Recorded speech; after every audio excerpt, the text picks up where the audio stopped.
What's a crazy story you've been wanting to tell for long? You want insane? Fine. Buckle up. This went down when I was about 27. I just moved into a new apartment complex where I barely knew anyone, except for this one dude across the hall, Marcus. He was 23, into music, super chill. He had a girlfriend, Talia, who was 19 and still living with her family a few blocks away. I'd been over at her family's place a few times. Big, cozy house. They were warm people, the type to offer you food the second you walked through the door. Her mom taught yoga, her dad was a retired firefighter who tinkered with woodworking projects in the garage, and her older sister was studying nursing. They all had this picture-perfect vibe, at least from the outside. Marcus practically lived there. He'd hang with the family after dinner, then stay late with Talia. Nothing strange about that. But when you peel back the layers, the whole thing gets surreal. Here's where it starts. Talia would sometimes crash early if she had a morning class. Her dad, who was restless by nature, would stay up in the garage working on some new table or cabinet. Marcus, being into music tech, often joined him, helping set up speakers or sharing playlists. One night, Marcus is showing him how to run audio through some software. The dad's hands are trembling on the controls.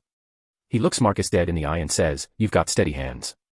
Ever use them for something other than music?" That night, Marcus doesn't go home when he should. And yeah, it happened. Fast forward a few weeks. The mom catches Marcus leaving late, hair messed up, shirt crooked. She doesn't say anything, just gives him this look like she knows exactly what's going on. A week later, when the dad's away on some retreat, she corners Marcus in the kitchen.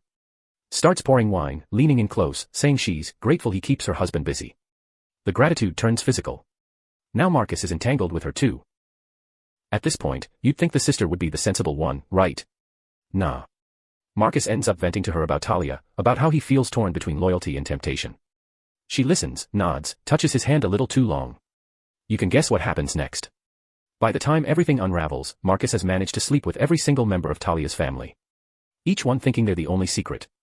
He's basically living 5 different lives under one roof. And the wildest part?